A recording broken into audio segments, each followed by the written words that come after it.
Imagine walking through the bustling streets of ancient Rome, surrounded by people speaking a dozen different languages, traders from distant lands, and soldiers who had marched across continents. Rome wasn't just a city. It was the center of a vast empire where cultures, ideas, and, most importantly, people mixed on an unprecedented scale. But what if the very DNA of Rome was just as diverse as its empire? What if the Romans themselves were not who we always thought they were? Recent groundbreaking genetic research has revealed an astonishing truth. Rome was a melting pot of ancestries from Europe, the Near East, and North Africa. Unlike the image of a homogeneous Roman population, the people who built the empire were genetically shifting with every conquest, every migration, and every alliance. The story of Rome isn't just about emperors and battles.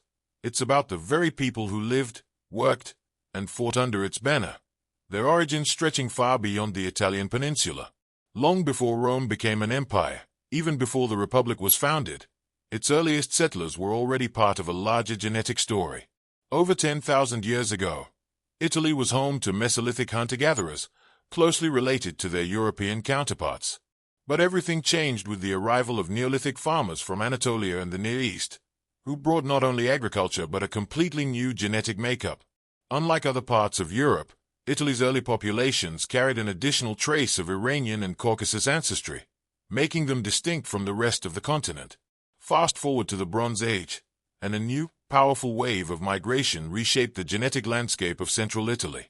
A group of nomadic herders from the Pontic-Caspian steppe, the ancestors of many Indo-European cultures, swept across Europe, leaving their genetic imprint wherever they settled. By the time the Latin tribes emerged, around 1000 BC, Rome's population was already a complex blend of Mediterranean, Near Eastern, and steppe ancestry. Even in its early days, Rome's people were not uniform. Among the remains of Iron Age individuals, genetic analysis has found outliers. One person with North African ancestry, another with a background linking them to the Eastern Mediterranean and Anatolia.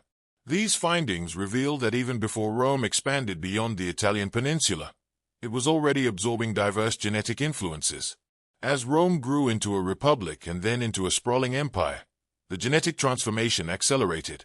With every new conquest, whether in Gaul, North Africa, the Levant, or the Balkans, people from those lands became part of the Roman world. War captives, traders, soldiers, and migrants flooded into the capital, bringing their DNA with them. Rome didn't just conquer territories, it absorbed them into its very genetic code. By the time Rome reached its imperial peak, something extraordinary had happened. The population of the city itself, estimated at over 1 million people, had undergone the most dramatic genetic shift in its history.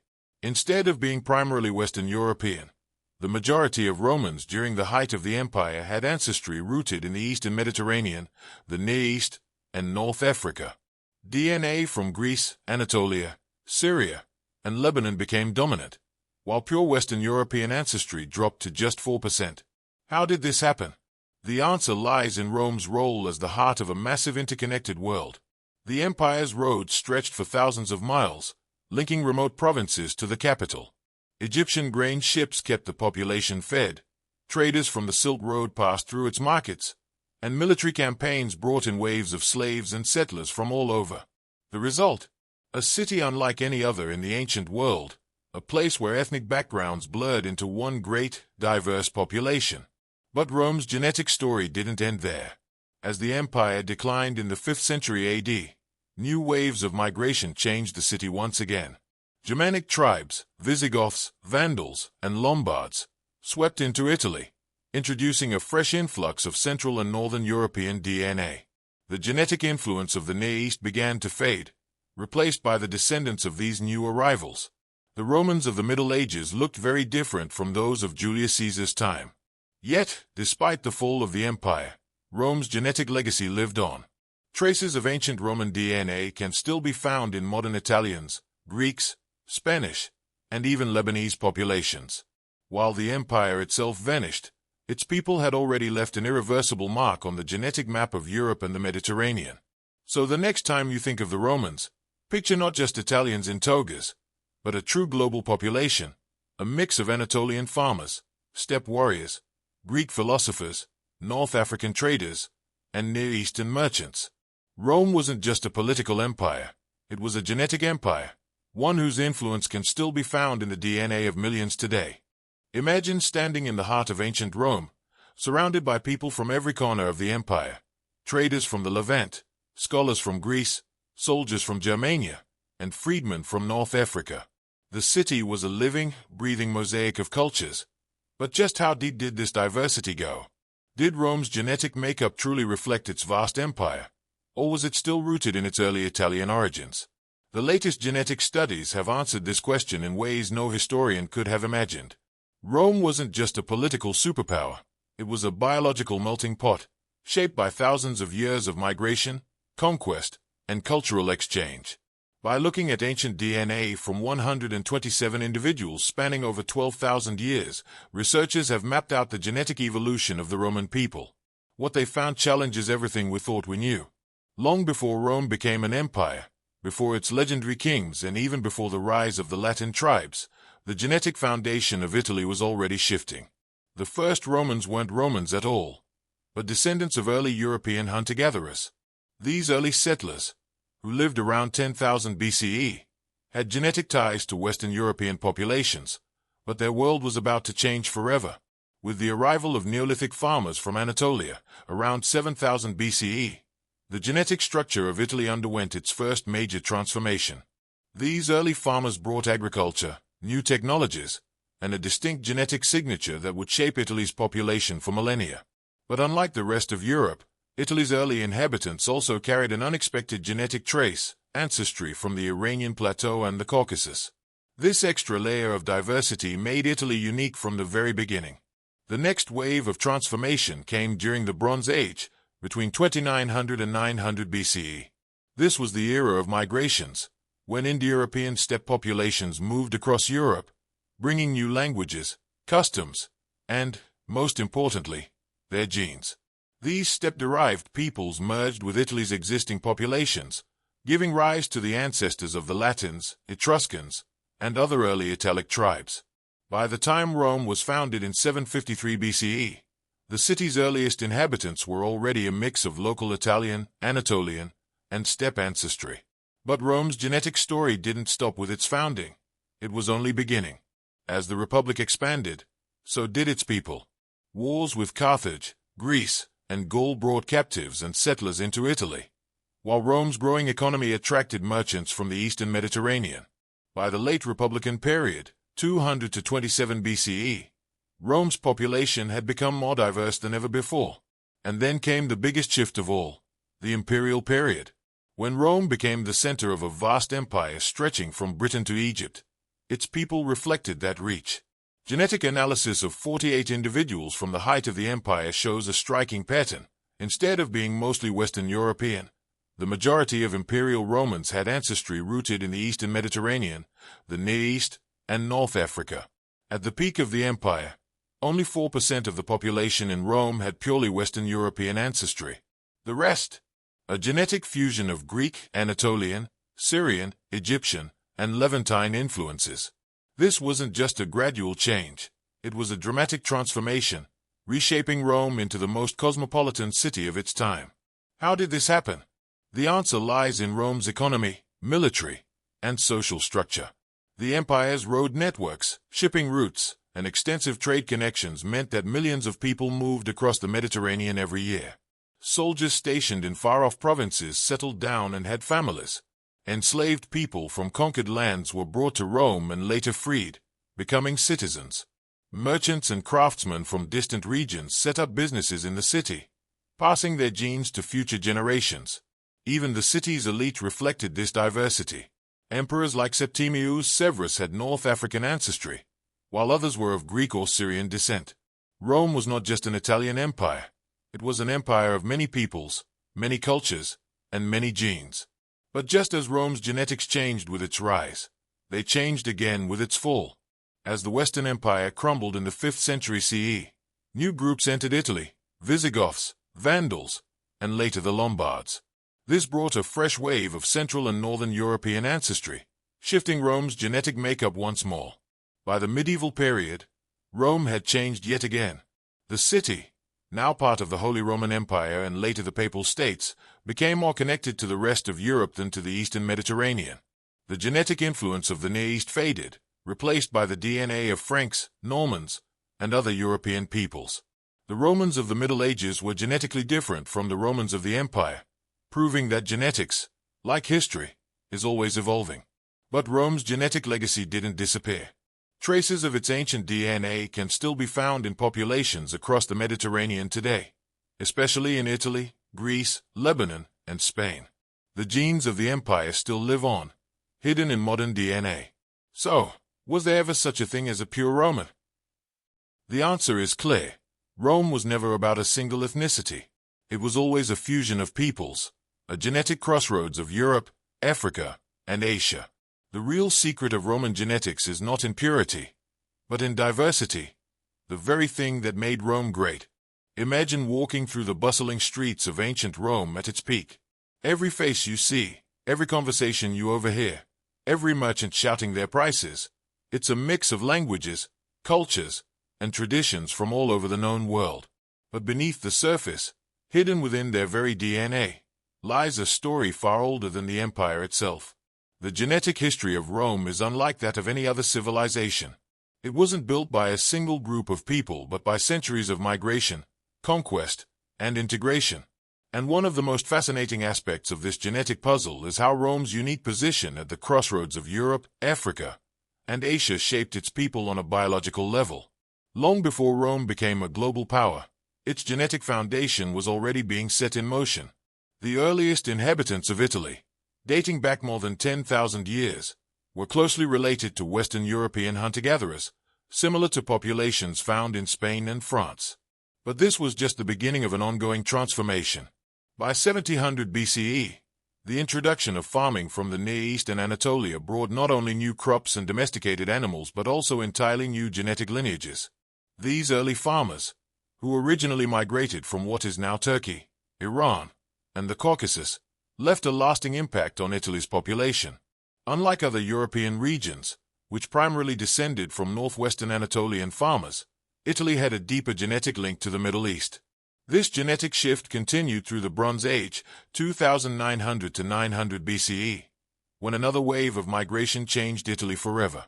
This time, the newcomers were Indo-European steppe peoples, nomadic warriors from the Pontic-Caspian region.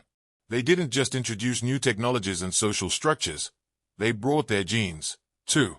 By the time Rome was founded in 753 BCE, the population of central Italy was already a blend of three major ancestral groups: Western hunter-gatherers, Near Eastern farmers, and Indo-European steppe migrants. But here's where things get even more interesting. Unlike many other civilizations that remained relatively isolated, Rome was constantly interacting with the outside world. Every conquest, every trade route, every alliance meant new people entering the city, and with them, new genetic influences. Take, for example, the Punic Wars, 264 to 146 BCE. These brutal conflicts between Rome and Carthage didn't just shape history, they shaped Rome's people. As Carthage fell, tens of thousands of North Africans were brought to Rome, some as slaves, others as merchants, artisans, and even soldiers. Their genetic imprint can still be seen in the DNA of ancient Roman remains, proving that Rome was absorbing people from Africa long before the empire even reached its peak. Then came the conquests of Greece and the Eastern Mediterranean in the 2nd and 1st centuries BCE. With the annexation of Macedonia, Asia Minor, and eventually Egypt, Rome became deeply connected to the cultures and peoples of the Hellenistic world. But unlike previous migrations, this wasn't just an influx of people, it was an infusion of elites. Greek scholars, physicians, and artisans settled in Rome, bringing not only their knowledge but also their genes into the Roman population. The biggest genetic shift, however, happened during the imperial period, 27 BCE or 476 CE. At this point, Rome was not just an Italian city, it was the capital of an empire spanning 3 continents. The population of Rome exploded to nearly 1 million people, and its genetic makeup shifted dramatically. Instead of being primarily European, Rome's DNA profile now resembled that of the Eastern Mediterranean and Near East. Genetic studies on imperial-era Romans show that only 4% of individuals had purely Western European ancestry. The vast majority, nearly 70%, had genetic links to modern-day Greece, Turkey, Syria, Lebanon, and Egypt. This happened for several reasons. First, Rome's army recruited heavily from the provinces. Auxiliary soldiers from Syria, Judea, North Africa, and the Balkans were granted citizenship after their service, settling in Rome and raising families. Second, Rome's vast trade network meant that merchants and skilled workers from the eastern Mediterranean flocked to the capital. And third, the large-scale movement of enslaved people brought thousands of individuals from across the empire into Italy. Even the ruling class reflected this genetic diversity.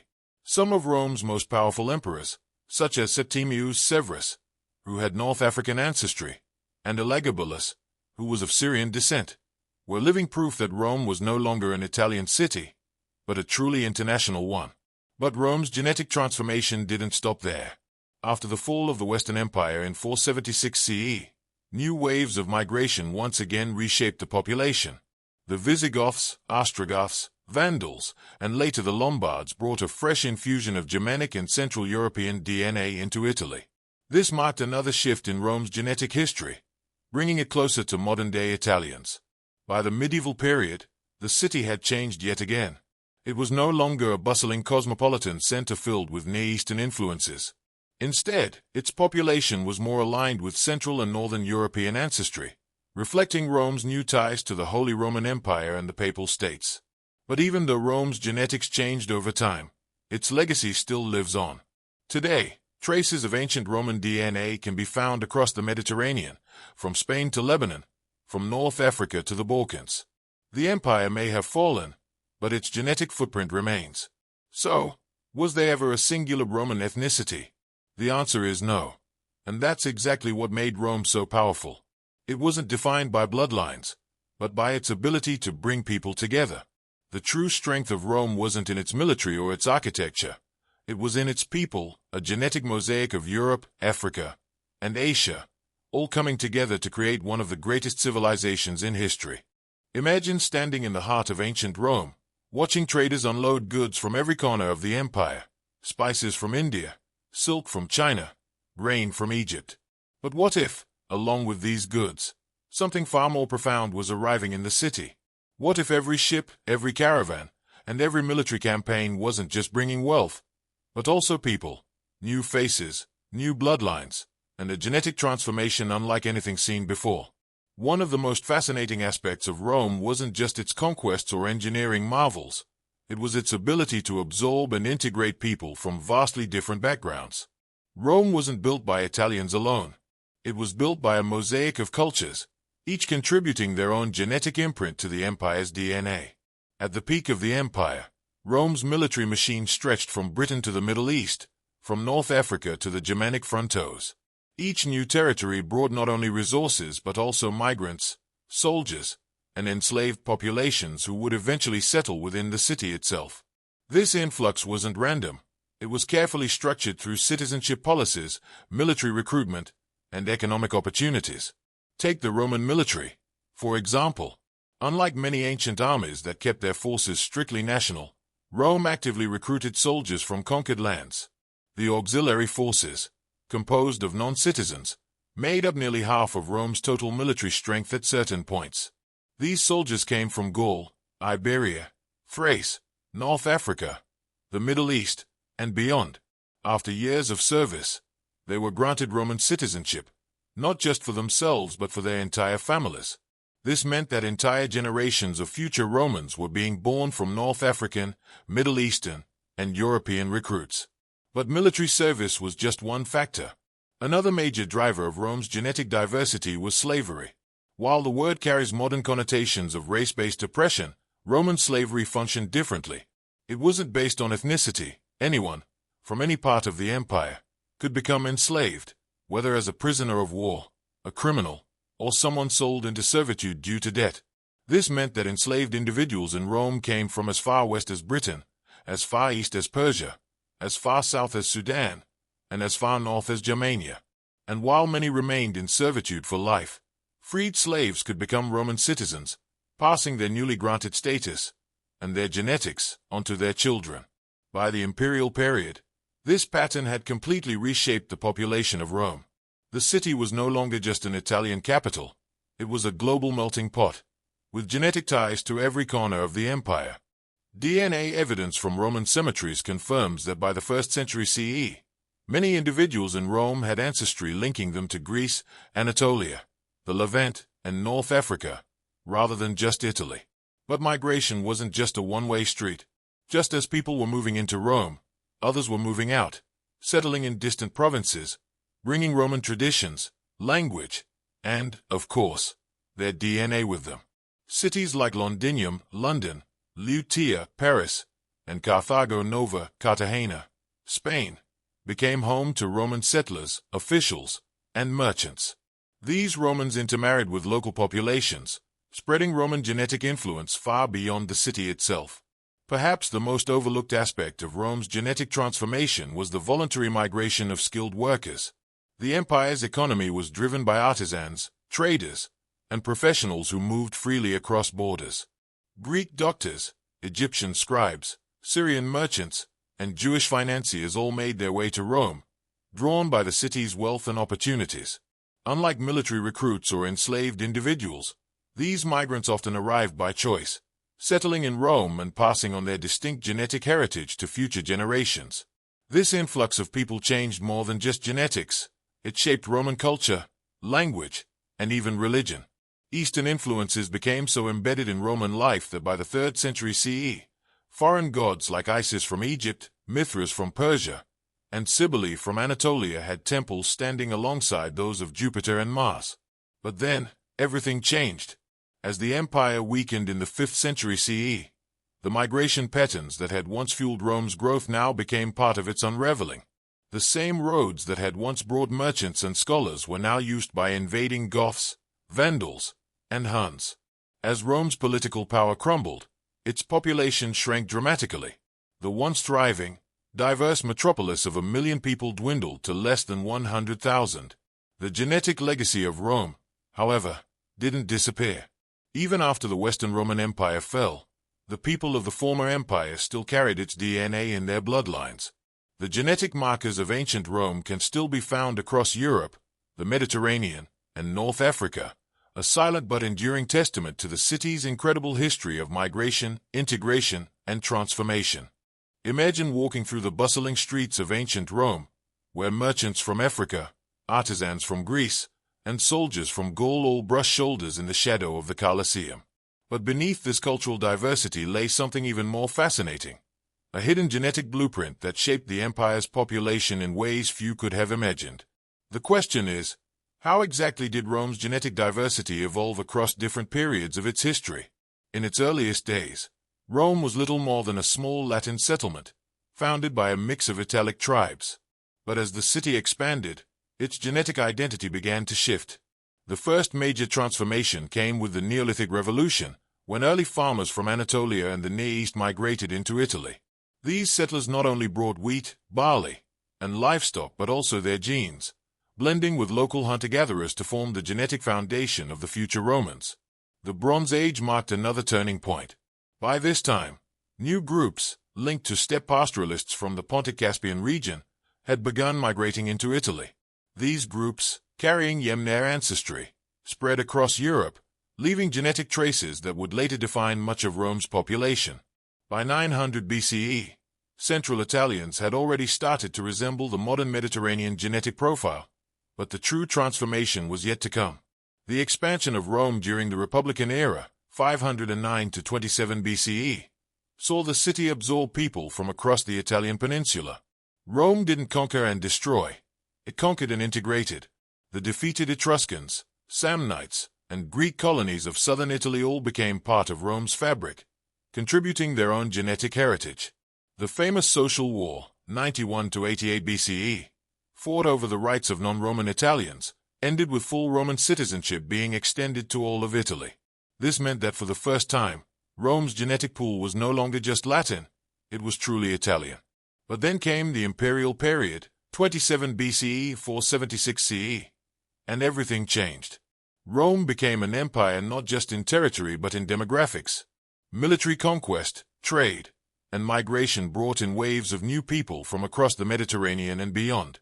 Roman legions stationed in North Africa, the Middle East, and Europe didn't just fight wars. They established permanent settlements, intermarried, and returned home with foreign-born wives and children. The genetic diversity of the empire exploded. By the 1st century CE, Rome's population had undergone a major genetic shift. DNA evidence from Roman cemeteries shows that the people of the empire's capital had more in common with modern Greeks, Syrians, and Maltese than with earlier Italians. This wasn't speculation, it was written in their genes. The influx was so strong that by this period, only a small percentage of Romans had purely European ancestry. Instead, most carried genetic markers linked to the Eastern Mediterranean and the Near East.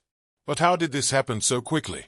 The answer lies in Rome's economic and social systems.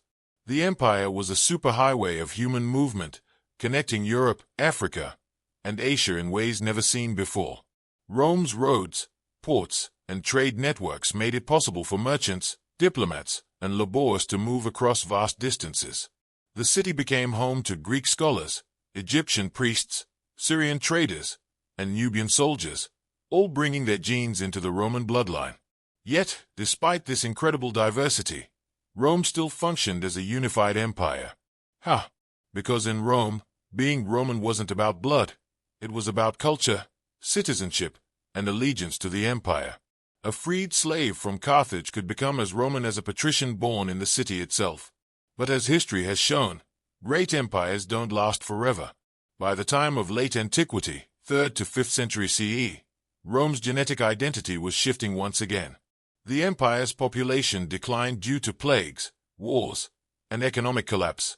As contact with the Eastern Mediterranean waned, new migrations from Central and Northern Europe reshaped the population. The genetic traces of Goths, Vandals, and Lombards began mixing into what was left of the Roman world. By the end of the empire, Rome's genetic makeup had shifted back toward a more European profile, but the legacy of its diverse past remained. This genetic melting pot didn't disappear with the fall of Rome. The descendants of Romans, Greeks, Phoenicians, Celts, and countless others continued to shape the populations of Europe, the Middle East, and North Africa. Even today, genetic studies show that the impact of Roman expansion and integration can still be seen in the DNA of people living across the former empire. Picture yourself standing in the heart of ancient Rome, a city unlike any other, where languages from across the known world echo through the streets, and people of vastly different backgrounds live side by side. But beneath this cultural fusion lies something even more remarkable, a complex genetic history shaped by war, trade, migration, and conquest. The real question is, how did Rome's genetic diversity actually function within the empire? Was it intentional, accidental, or simply the result of its vast reach? To understand this, we have to look at Rome's incredible ability to absorb and integrate. The empire didn't just conquer lands, it absorbed people, often turning former enemies into allies, citizens, and even emperors. This was a key difference between Rome and other ancient civilizations. The Greeks, for example, often saw outsiders as barbarians who could never be fully integrated into their world. But Rome thrived on inclusivity, at least by ancient standards. One of the most significant ways Rome reshaped its genetic landscape was through citizenship grants. In the early Republic, Roman citizenship was limited to people from Rome and its nearby Latin allies. But as the empire expanded, so did the idea of who could be a Roman. The Social War, 91 to 88 BCE, marked a turning point. By the end of it, Rome had granted citizenship to all Italians. But that was just the beginning. Under Julius Caesar and Augustus, citizenship was extended even further. By the time of Emperor Caracalla Edict of 212 CE, every free person within the empire, whether they were born in Gaul, Syria, North Africa, or Britain, became a Roman citizen. This single decision blurred ethnic lines across the empire, allowing an unprecedented level of genetic mixing. But it wasn't just laws that shaped Rome's DNA. The Roman military played a massive role in spreading genes across the empire. Roman legions were made up of men from every corner of the empire, and when these soldiers retired, they didn't always return home. Instead, they settled in faraway provinces, married local women, and raised children who carried both Roman and native ancestry. This is why genetic studies today show traces of Italian, Greek, and even Near Eastern DNA in parts of Britain and Germany, the legacy of Roman veterans settling in these lands. Rome's economic system also fueled migration and genetic diversity. The empire was a global trade hub, connecting Europe, Africa, and Asia through an intricate network of roads, sea routes, and commercial hubs. Merchants from Phoenicia, Egypt, and Persia established businesses in Rome, sometimes staying for generations. Even beyond its borders, Rome maintained economic and diplomatic ties with India and China, allowing rare cases of distant migration. In fact, ancient Chinese records describe Roman envoys visiting the Han dynasty, and Roman coins have been found as far as India and Sri Lanka. Then, of course, there was slavery, a brutal but undeniable force behind genetic mixing. Rome enslaved millions of people from conquered lands, from Gaul and Britain to Numidia and the Levant.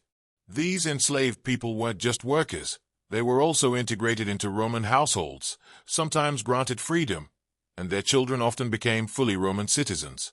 Over centuries, this process introduced a massive influx of foreign genes into Roman society. But while Rome absorbed people from all over the world, not all groups blended in equally. For example, Jews within the empire maintained strong cultural and religious traditions, often resisting assimilation. Their genetic continuity is still visible today, with modern Jewish populations showing clear traces of their Roman-era ancestors. Similarly, some elite Roman families guarded their bloodlines carefully, preferring to marry within their own class rather than intermingling with newly integrated citizens. Yet despite these exceptions, Rome's genetic identity kept evolving. By the imperial period, the genetic makeup of the city was more Eastern Mediterranean than Western European. The dominant ancestry had shifted toward Greek, Anatolian, and Levantine origins, reflecting the empire's growing connections to the East. However, as Rome's power declined, so did its genetic stability. The fall of the Western Roman Empire saw waves of migration from Germanic tribes, including the Visigoths, Vandals, and Lombards. These groups, once considered barbarians, now became rulers of former Roman lands, introducing new genetic elements into Italy, Spain, and North Africa. The genetic map of the empire once again shifted, this time back toward Central and Northern Europe. But even after Rome's fall, its genetic legacy lived on. The people of modern Italy, Spain, France, and the Balkans still carry traces of Rome's vast genetic diversity, a reminder of an empire that, at its peak, wasn't just a political and military powerhouse but a living experiment in human integration. Imagine walking through the bustling streets of ancient Rome. You hear merchants shouting in different languages, see travelers from distant lands, and witness a diversity unlike anything else in the ancient world. But what if I told you that Rome's diversity wasn't just cultural? It was deeply embedded in its DNA. Ancient Rome wasn't built by one single group of people. It was a melting pot of genes from Europe, the Middle East, North Africa, and even Central Asia. But how exactly did these diverse genetic influences shape the Roman population?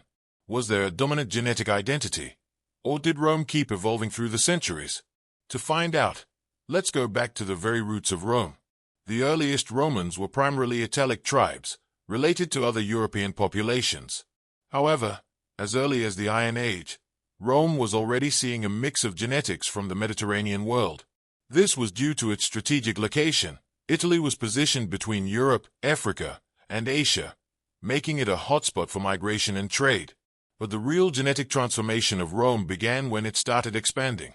With each military conquest, new people were absorbed into the empire. Unlike other civilizations that simply ruled over conquered lands, Rome took it a step further. It Romanized the people it conquered. This meant that entire populations, from Gauls to Egyptians to Syrians, were granted citizenship over time. One of the most fascinating aspects of Roman genetics is how it changed during the imperial period. By the time of Augustus, Rome had already become the largest city in the world, with a population exceeding 1 million people. And here's where things get really interesting. The majority of genetic influence at this time was shifting toward the east. How do we know this? Ancient DNA studies reveal that by the first few centuries CE, the genetic makeup of Rome's population looked more like that of Greeks, Anatolians, and Levantines than Western Europeans. This makes sense when you consider that Rome's most urbanized and wealthy provinces were in the eastern Mediterranean, places like Egypt, Syria, and Asia Minor, modern Turkey. These regions sent waves of immigrants to Rome, either through trade, military recruitment, or even slavery. But it wasn't just the East shaping Rome's genetics. North Africa also played a major role. The city of Carthage, once Rome's greatest rival, eventually became one of its most important provinces. From Libya to Morocco, North African traders, soldiers, and scholars made their way to Rome, further enriching the city's genetic diversity. Now, let's talk about something unexpected: genetic evidence of individuals with Central Asian ancestry in Rome. It turns out that Rome's vast trade networks weren't just bringing in goods. They were also facilitating long-distance migrations. There are even traces of East Asian maternal haplogroups found in Roman Italy, which means that people from places as far as China or Mongolia may have made their way to the empire. But Rome's genetic identity didn't stay the same forever. As the empire began to decline, a new wave of migration reshaped its DNA once again. This time, the dominant genetic influence was coming from Northern and Central Europe. The arrival of Germanic tribes, such as the Visigoths, Vandals, and later the Lombards, introduced more genetic material from regions like modern-day Germany, Denmark, and Scandinavia. This shift was so dramatic that by the early Middle Ages, the genetic structure of Italy had changed significantly, reflecting a blend of Roman, Germanic, and even Slavic influences. Yet, despite these changes, the genetic footprint of Rome never fully disappeared. Even today, modern Italians, Spaniards, French, and Greeks carry traces of this ancient diversity. The empire may have fallen, but its genetic legacy still runs through the veins of millions of people across Europe and beyond. Imagine standing in the heart of ancient Rome, surrounded by towering marble structures, bustling markets, and people from every corner of the empire. Rome wasn't just the political center of the ancient world, it was a genetic crossroads where East met West, and Africa met Europe. But what happened to this genetic diversity after the empire fell? Did the people of Rome retain their rich ancestry? Or did new migrations erase the genetic legacy of the empire? The collapse of the Western Roman Empire in the 5th century brought chaos, invasions, and massive population shifts. Rome, which had once drawn people from across the Mediterranean and beyond, now became a target for Germanic tribes, including the Visigoths, Vandals, and Ostrogoths. These groups settled in Italy, leaving a noticeable genetic imprint on the population. But the biggest transformation came in the 6th and 7th centuries, with the arrival of the Lombards. Unlike the earlier Germanic groups who had largely integrated into Roman society, the Lombards came as conquerors. They established their own kingdom in northern and central Italy, bringing in new genetic influences from Central and Northern Europe. Studies of medieval cemeteries in Italy show that during this period, many individuals had DNA more closely related to populations from Germany, Austria, and Hungary than to the earlier Mediterranean-dominated Romans. Despite these changes, Roman genetic diversity never fully disappeared. While new populations arrived, many descendants of the original imperial Romans remained, continuing to mix with the newcomers. This created a genetic blend, one that still defines Italy today. But Rome's genetic legacy didn't just shape Italy. It spread far beyond its borders. The Roman military, which had recruited soldiers from every province, played a huge role in spreading Roman genes across Europe. When the empire fell, these former soldiers and their descendants settled in regions like France, Spain, Britain, and the Balkans, contributing Roman ancestry to local populations. One of the most fascinating traces of Roman genetic influence can be seen in the Romance-speaking world. The languages of Italy, Spain, France, Romania, and parts of Switzerland all evolved from Latin. But genetic studies show that these regions also share common ancestry linked to the Roman period. This suggests that Roman settlers and soldiers didn't just bring their language, they also left a biological imprint on these populations. Even in North Africa, where Rome ruled for centuries, genetic studies show traces of Roman ancestry mixed with indigenous Berber and later Arab populations. The same can be said for the Eastern Mediterranean, where Rome's presence influenced the genetic makeup of people in Greece, Turkey, and the Levant. But perhaps the most interesting genetic legacy of Rome is found in modern Italians. While they have absorbed influences from Germanic, Slavic, and even Arab migrations over the centuries, studies show that many Italians, especially those in central and southern Italy, still retain strong genetic connections to the people of ancient Rome. So, did the fall of Rome erase its genetic identity? Not at all.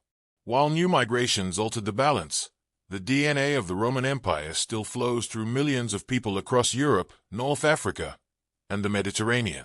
The empire may be long gone, but its people, its genes, its legacy, its bloodline, live on. Which ancient civilization had the biggest genetic impact on the modern world? You might think of the Mongols, the Vikings, or even the Greeks. But there's one empire that didn't just conquer territories. It reshaped the genetic makeup of entire continents. That empire was Rome. For over 1,000 years, Rome ruled vast lands, moving people, armies, and cultures across its borders. But how much of Rome's genetic legacy can still be seen in today's populations? Have the genes of ancient Romans faded away? Or are they still hiding in modern DNA? One of the clearest signs of Rome's genetic impact is in the Romance-speaking world. Italy, Spain, France, Portugal, and Romania all speak languages that evolved from Latin. But DNA studies reveal something even more fascinating. These regions share a distinct genetic connection that dates back to Roman times. Ancient Roman soldiers, settlers, and traders left their biological imprint as well as their language. In Britain, for example, genetic research has uncovered traces of Mediterranean ancestry in some populations, dating back to the Roman occupation. In Spain and Portugal, modern DNA shows a blend of indigenous Iberian, Roman, and later Moorish ancestry, proving that the genetic impact of Rome never fully disappeared. But Rome's genetic footprint extends far beyond Europe.